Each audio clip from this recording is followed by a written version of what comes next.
Hi, friends. Welcome to another episode of Beyond the Clouds Edge to Edge Transformation, not only in technology, but in supporting people to cross the digital divide. A lot of people don't even have access to basic education. Shivoo is one person I got to know during my Synopsys days. Shivoo, tell us about you. How did you become this person who has two amazing lives? Thank you, Shankar, for inviting me. I've seen some amazing people you've interviewed. It's my privilege to be a part of this platform. My name is Shivananda. You rightly mentioned I have kind of two lives going on right now. One is my corporate life. I work in a company called as Synopsys, where we provide tools, IPs, and support design companies to work and design and verify and tape out cutting edge technology chips. On the second life I am an educationalist. I have my own school. I run an NGO and I work with various educational institutes in India in helping the underprivileged to get the required education and skilling so that they can be placed in companies. So, Shivu, I can understand getting into technology like you and I did was fairly straightforward. But how did you, in parallel, get into education? What motivated you first to get into education and second to do both side by side? Let me go back in time. One of the things which I thought I would never do was study beyond my undergrad program. I completed my engineering in electronics and communication. I had my VLSI as my elective. And I got a job very early, immediately after I finished my engineering. And I thought this is no more education for rest of life. It's been 27 years right now, and I'm still studying. I've never stopped going to college. I have gained multiple degrees. It's not the certificate which matters, it's the experience and the exposure which really mattered for me. I got an opportunity to study in multiple different tier one schools across the world. I was very fortunate. The companies I worked with supported me in this educational journey I took. Today, when I look back, a simple guy with an undergrad program has a doctorate degree and multiple management degrees. So I'm very proud of this journey because I was able to balance both. So when I was doing this education, one of the things I really noticed was not everybody is as privileged as us. I never had any challenges while growing up. I had a wonderful big family which supported me throughout my childhood. As I went to the college, I was one of the privileged person in the society. But when I look around me, I see a lot of people with fantastic talent, fantastic capability, but do not have exposure, do not have the right guidance from people. It's not just the money, it's just the guidance sometimes. It's that hand holding you do. It's a small nudge you give to some of these people, which makes a big difference in their life. That's when I started teaching in colleges. I worked in Intel before Synopsys. This was way back in 98. I came back to India in early 2001. When I joined Synopsys, I parallelly started looking around and started interacting with multiple colleges. I had done my master's by that time in OGI in Oregon. So I thought, why don't I teach VLSI subjects to the students? So that's when I started engaging with the kids in engineering colleges. I did this for many years. Later, I figured out in 2012 that if I really have to make a difference to the kids, I have to go to the higher and primary school level. By the time they come to the engineering undergraduate program, the fundamentals, if it's not clear, there's very little you can do in working with them and doing the finishing school. I was one of those who completely believed that when you spend 4 years in your undergrad, you should not be needing another 6 months finishing school. You should be able to complete all these things in the 4 years which was given to you, which meant that your fundamentals were weak. So I started looking at the primary and higher education at that space. I didn't have much experience again in that space. So I thought the best way to get experience is to do it myself. So when I was at the peak of my career in Synopsys, I was actually just a director 1 year in Synopsys. That's when I quit my job. The entire management supported me. I actually worked with one of the biggest educational institute here, PES College. PES at that time was trying to set up a school. They had undergrad, postgrad, and medical colleges. They gave me an opportunity to actually set up the school and run it. The school name was Amatra Academy. I was very fortunate to be a part of this group who gave me an opportunity to set it up and run it myself. That gave me a fantastic experience in working with K-10 space, K-10 to K-12. So that gave me a very good exposure in terms of what is the primary need of education at the primary level, at the high school level, and at the college level, and what can be done so that kids not only crack the entrance examination to go to the right UG programs, but they excel in the UG programs, right? If you really want the kids to do good in the UG programs, the fundamentals has to be very strong. The whole effort in the school was not just to get and crack the examination, because there are many schools which do that, but once they join the UG program, how can they stand out in the crowd? That was the main focus area we had. School is running perfectly, really nice right now. I'm very happy to see next set of management taken over the school and running it. It's one of the top 10 schools in Karnataka, in Bangalore. That gave me a very good exposure to the school. That's when I started looking at the underprivileged segment, because this school was in a city, which meant the kids who come into the schools were all privileged kids. The challenges you have with the privileged kids to get into the undergrad is very, very different than the underprivileged sector. That's when I joined back industry. In fact, MediaTek was trying to set up a site in India. They had a software center in Delhi, but they didn't have a chip design center in India. In fact, Synopsys referred me to MediaTek. MediaTek management reached out to me and asked me if I want to come back to industry. The school was running perfectly fine. The second level of leadership was taking control of the school. I thought it's a good time for me to come back to the industry. I joined MediaTek as the India head. I started the MediaTek Design Center here. I was the first employee in MediaTek in Bangalore Center. The team grew to 500 people. That's when I joined back Synopsys. It's been 5 years now back in Synopsys. During this time in MediaTek is when I looked at the underprivileged area and thought, why don't I start working with them? We started with a very basic teaching them English. So we thought the biggest gap we had was the kids were really good in their science and maths program. There was absolutely no challenge over there. But the bigger problem was they didn't have the right exposure. They didn't have the right guidance. English was a big challenge. So we thought, why don't we start teaching them English and help them dream bigger? See, one of the things which I've noticed is you talk to a child in a city, you ask them, what do you want to become? You'll hear things like, I want to become a F1 racer. I want to become a biologist, right? I want to become a professor in Stanford University. I want to be like Elon Musk. I want to run my own company. This is what you hear in the city. But when you go to the village, they're very scared to even dream big. The maximum I heard was, I want to become a teacher in my school.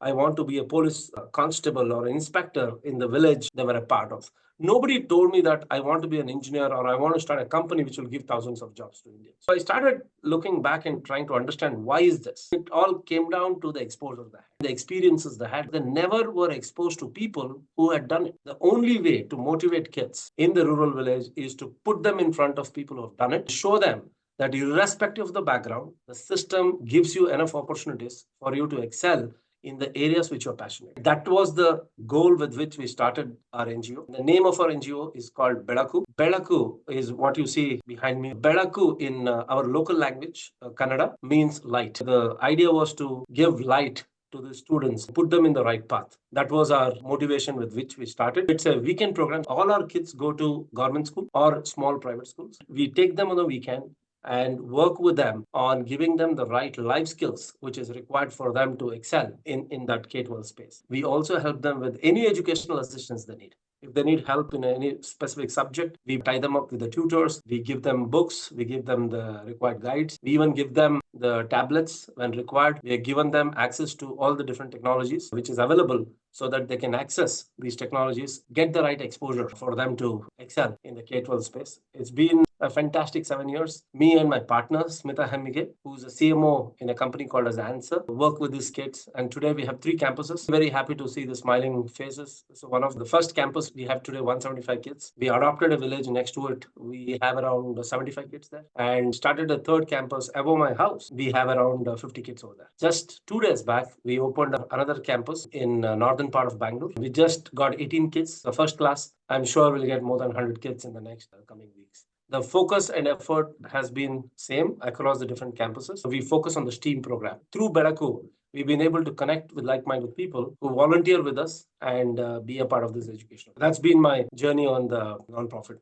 side. I'm very proud and very happy to be part of Synopsys who supports this initiatives. Many of our Synopsys employees also do come in, and their kids actually. More heartening to see Synopsys employees' kids volunteer with us in some of these programs which we do across our state. This is amazing, Shivu, that you are able to shed the light on young minds in underprivileged areas where there is very little access to good education and to good dreams. There is a belief among the privileged, educated few that all you need is edtech companies like Byju's. Once you have all that, the whole country or the whole world will get educated by itself. What has been your experience? Technology has its own good and bad. In every aspect of different industries it's been a part of. I feel technology has a similar good and bad effect for education also. It's kind of a beast to be tamed for your advantage. It can be a huge distraction, But when used correctly, it can be the biggest booster and enabler for learning. That's where we need to strike the balance. We also need to realize that technology is the only way to scale education and increase access. There is no way you will be able to reach out to the corners of India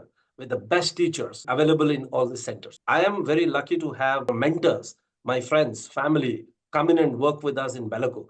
But I'm sure there is so many other parts of Karnataka and India where access becomes a big problem. So technology definitely is the only way to scale education and increase access. So I don't even debate on that part of it. When we were kids, we used to go to school for information. We didn't even have books at home. School library was everything for us. But today, information is everywhere. The question is not about giving information in the school, but how do you really assimilate this information? That's more important. Sometimes it's insufficient information. Sometimes it's wrong information which goes to the kids. What is more important is, as a teacher, as a facilitator, engagement becomes a key challenge. Irrespective of which kind of a tech we are talking about, content doesn't mean anything to me. It's all about the engagement. It's all about how we are using the technology to make it happen. What has technology done? One of the biggest challenge we have as teachers is kids today are exposed to different engaging and interesting channels of information. It's a big challenge for a teacher. Classroom management is becoming a challenge right now because the kids get bored. A chalk and talk doesn't work anymore. If you're expecting the teacher to turn around and start writing on the whiteboard, hoping that kids will understand, I don't think kids really like it, because the kind of videos, the kinds of different channels of information the kids get is fantastic. When we were studying in college, interdisciplinary was a big thing. The education is going through a transdisciplinary kind of a concept. Interdisciplinary is almost gone. As learners and students, we should always focus on three things. One is self-discipline. If you do not have the self-discipline, it's very difficult to focus on the topic which you are working on. As a facilitator or a coach, it's very important to inculcate that kind of a behavior in a child. The second one is academic integrity. Information is everywhere. So when you're getting an assignment, will you use ChatGPT kind of an application to solve it, or will you do it yourself? That's a call you have to make as a student. There is no technology which can check that. It's all about academic integrity, a behavioral thing which needs to be taken care. And lastly, with technology, one of the biggest challenge we are seeing is kids no longer are sitting in the classroom. I see kids lying down and studying.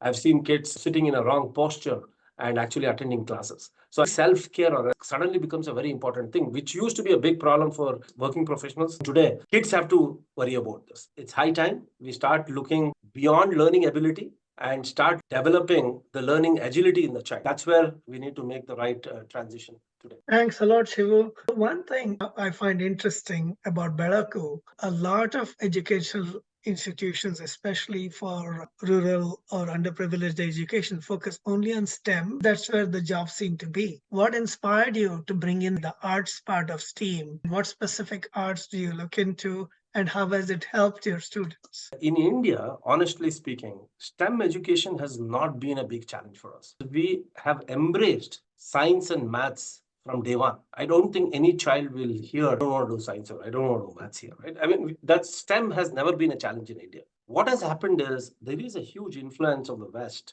on different parts of India. When West is trying to learn from East is trying to adapt from the West. We go through these cycles all the time. What we found out was when you start looking at engineering students, when you look at problem solving, the way of problem solving today, apart from all the different tools we have, is design thinking suddenly became a big thing. Right? Everybody is talking about design thinking. If you really do a double click on design thinking, it's nothing but empathizing. Right? It's nothing but adding that A part to the entire engineering. The focus always has to be on the STEAM and not just on the STEM, because arts plays a very, very important role in shaping your personality, whether it's your music, whether it's your crafts, whether it's your arts, whether it's your dances. Everything has something to offer. That's the reason why we wanted to tell our kids, it is not a hobby. If you like dance, you can create a career around that itself. Do not drop this in your 11th and 12th, because as parents, it's very natural to say, hey, you're a very good artist, stop it for 2 years, focus on your studies, go back to this afterwards. You'll never go back. Many of our kids, many of our friends have actually lost out on these opportunities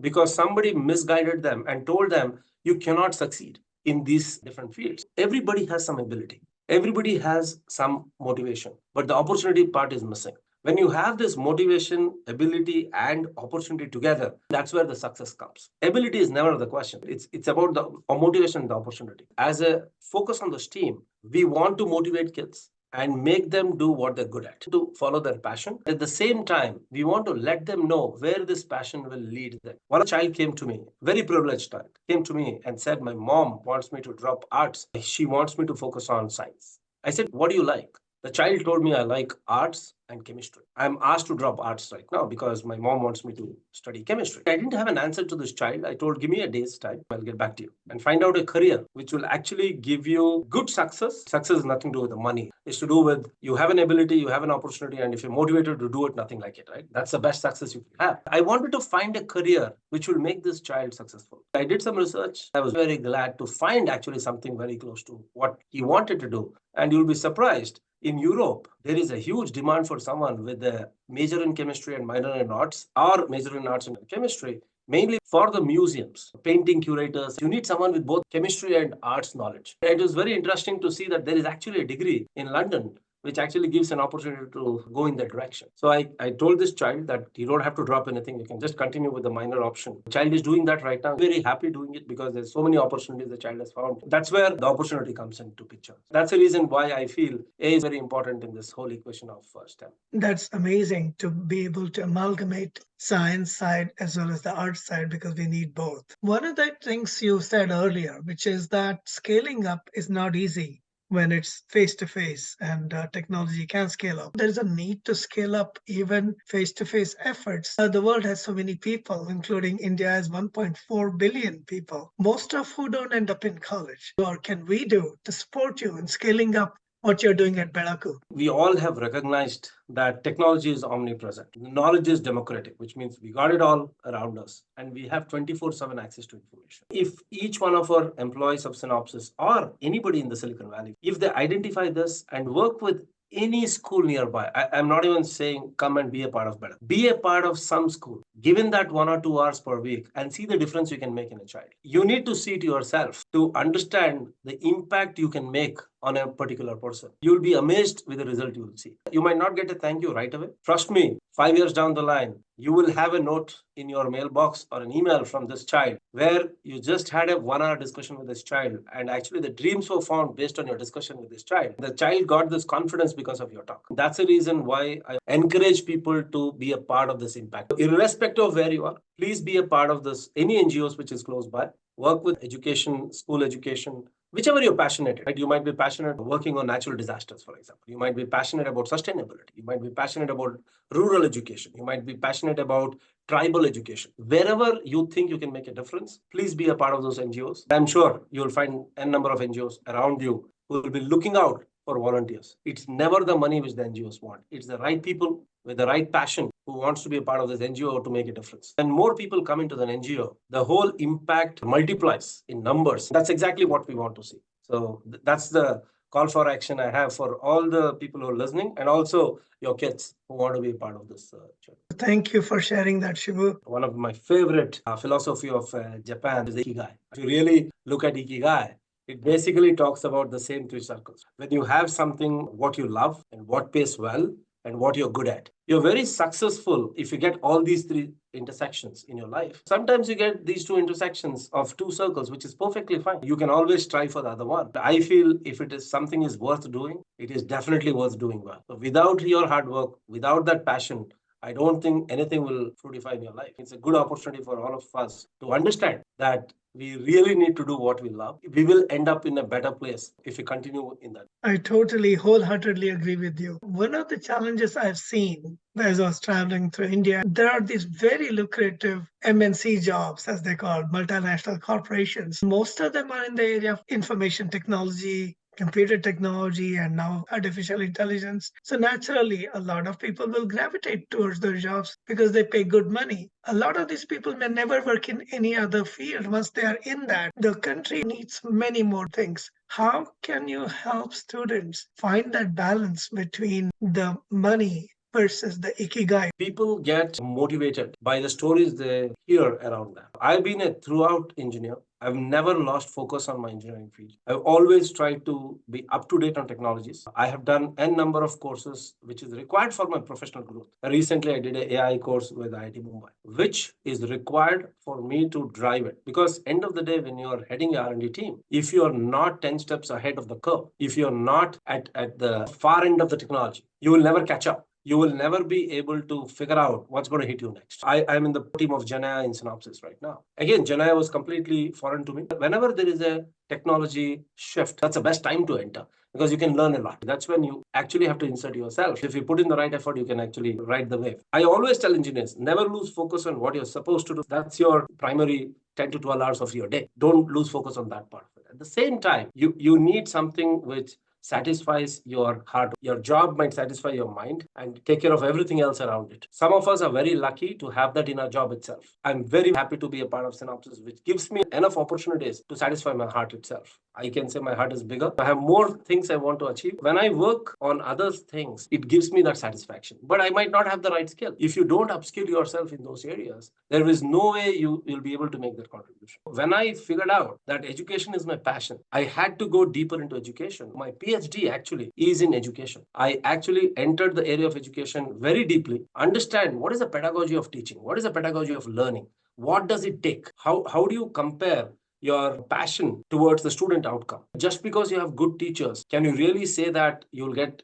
better outcome? Is there a correlation between these things? This is what I actually did my study on. And it gave me a lot of insight in terms of education. The deeper you go in any area, whichever your passion is, you'll gain more expertise. More expertise will give you enough opportunities for you to work. You need to balance both. These kind of stories, what I have seen, has inspired students, gives them an opportunity that, yes, I don't have to drop something to learn something else. I can do this together. For example, I loved writing books. My English vocabulary might have around 800 words. That's good enough for business communication. That's more than enough for me to communicate with someone. That's more than enough to express my ideas, my passion to somebody else. So when I started writing a book, then I thought, can I really write a book without writing? There's no way I can find out. So I published my first book, which was a summary of my 50 different life experiences. So I named it 50 Shades of Life. Got a good response, never stopped writing. I published another book called 50 Colors of Love. Then I thought, why don't I try my hand in a textbook, which might be required for semiconductor industry. I published my first technical book, which is the SOC Physical Design. Recently, I published another book with Veena,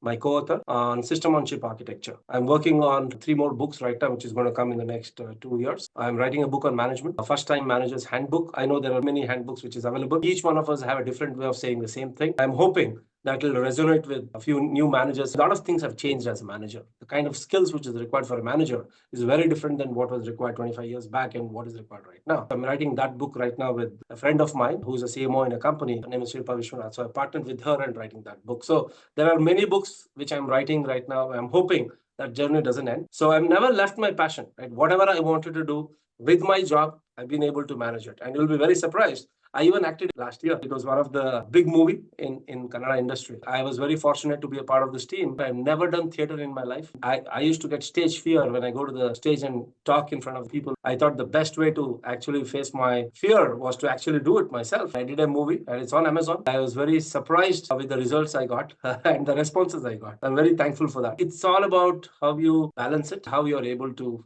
manage these things together. This is definitely doable. There is absolutely no reason why you cannot do it. I can see a beautiful title emerging in front of me. Dr. Shivoo Koteshwar does Collywood. You've been in VLSI, not just in engineering, but in management for many years, EDA, as well as in semiconductors with MediaTek and Synopsys. You've also been in education for several years, including a PhD in education. And now you're also into Kannada movies, into writing. How on earth do you find the time? I can see the passion, but how do you find the time to do all this, plus have a family? So I have 2 kids. One is 23. He's doing psychology in Flame University. He was born in US. He might go back to US to do his master's. The second one is doing sports management in Jain College. He's in second year right now. So both my kids are pretty independent right now. My wife works as a HR manager in a company. She leads one of the HR team there. She works for a company called for a strain technology, US company. The biggest support I have is my family. My parents live with us. They've been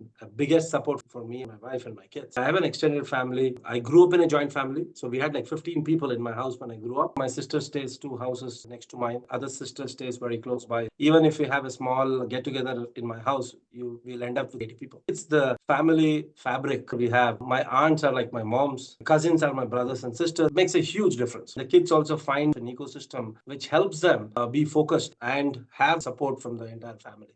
That gives me a lot of time, honestly speaking. Not everybody is so fortunate that they get that kind of a support. That gives me a lot of time. Plus, I stretch myself a lot. A lot of people tell me not to do it. You're already 50 years, don't push it. I say, I can't even think of any other life. So I'm enjoying. I, of course, watch out my diet. I take care of my exercises. At the same time, I don't want to lose out on anything. I've never complained with work or with other things I do. Sometimes I do get dings from my family that, I'm not taking them on a vacation. This whole concept of balance is not easy, honestly speaking. You go through this curves on and off, but so far so good. I've been able to manage it. That's amazing. Gen AI and education are a very interesting combination. Some people think that it's going to mess up young students' education. Some people believe that it can be a great aid in personalizing education. What are your thoughts on that?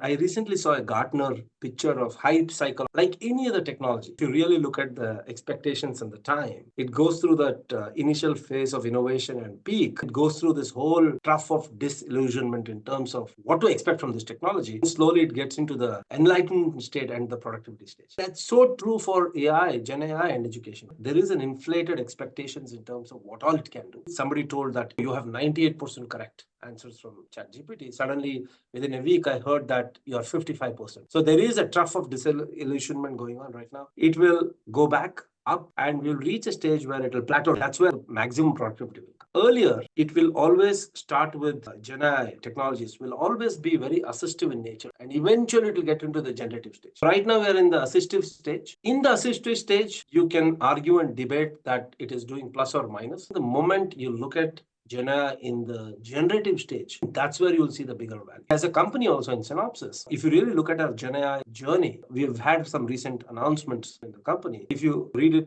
closely, you'll see that most of our solutions is around improving the productivity, optimization, and assistive technologies. We're going to start with that first. As we go along, you will hear more about generation in the coming years from Synopsys. That's the journey which every technology has taken, whether it's Synopsys or education. We are in that stage right now. So there is a lot of hype created. I personally feel this is the biggest plus we have for education. We can make a huge difference with the technology. You mentioned that you've written a book for first-time managers. Can you give us a preview? I have divided the manager skill set into different buckets, personalized it. Each of the skill set has a story associated with that. That story is not necessarily mine. I have interviewed multiple managers, multiple leaders, and asked them to think about a situation, give me their anecdotes. It has a wealth of information from different leaders and managers. They have shared their personal stories, which gets connected to the competency required for a first-time manager. Multinational companies in India are called Global Capability Center. We want to show that we are not just good at scale, we are also good at innovation. So if you combine the scale and innovation together, you get a capability center. Almost all the companies in the world have a presence in India on the technology side. When a country has never seen a dip in the last 23 years I've been in India, it's very different way of looking at your team, looking at your company, looking at compensation. In US, you go through cycles, which actually helps you. It grounds you. It makes you understand that it's cyclic in nature. But in India, it's always been up. When the economy is like this, the skill sets, what is required for you to be grounded, are very different. And a lot of times, because of the rapid growth, people have become managers because the team size have grown up. But they don't have the right skills, which might be required for them to take from N to N+1. One wonderful book, which I always recommend everybody to read, is What Got You Here Won't Get You There. The title itself tells it all. The skill set required for you to go from 0 to 1, not necessarily will take you from 1 to 2. So what kind of skill sets you need to develop or competencies you need to develop as a manager, which will help you throughout your journey. That's been the effort with which we started the book. Once it's released, I will give you a copy to edit and review. I'll be more than happy to get your feedback. Thanks a lot. Back to technology. India has excelled in VLSI design and verification and test, all the activities that are pre-manufacturing. Now there's this huge initiative from the government and there's a need to bring the supply chain back to India, specifically in manufacturing, even fabs. Do we have the skills in India to be able to do that? The processes and management processes, what will it take to get there? Very apt question to what we are seeing in the market right now. So there is a push from the government. There is a push from the industries to move in a lot of manufacturing activities to India. When it comes to packaging, we do have the required knowledge and skill set where we can actually set up a complete packaging unit. Board level, we have fantastic expertise. When it comes to pure manufacturing, we do not have the required expertise for us to support the rapid growth the industry might be expecting. That's the reason why government of India is spending millions of dollars, like any other country right now, on workforce development. There are many different initiatives through government of India, which is actually helping universities, which is helping startups to put in the right resources, and from the support from the government through the connections with the IITs, they're able to start developing the skill set which might be required, not just for tomorrow, but 5 years down the line. We have started this journey very well. We should be able to address it very effectively. In the coming years, you will see the combined effort of the university, of the government, and the private players is going to take care of this requirement. This is not a new challenge for India. We have seen this earlier in Y2K problems when it hit. We didn't have as many software engineers what we had, but there was an opportunity. Whenever there is an opportunity, the whole system works together to ensure there is talent available to take care of that kind of an opportunity. I'm sure this is one of those where we will be able to address this very effectively, what is required for the industry to thrive here in India. You and I could be talking all day long. We should do that after a couple of years when you have Definitely. more books and more initiatives going. Thank you for all your contributions, and may you continue very to much. shed the light in every area as you are doing, and to scale it up with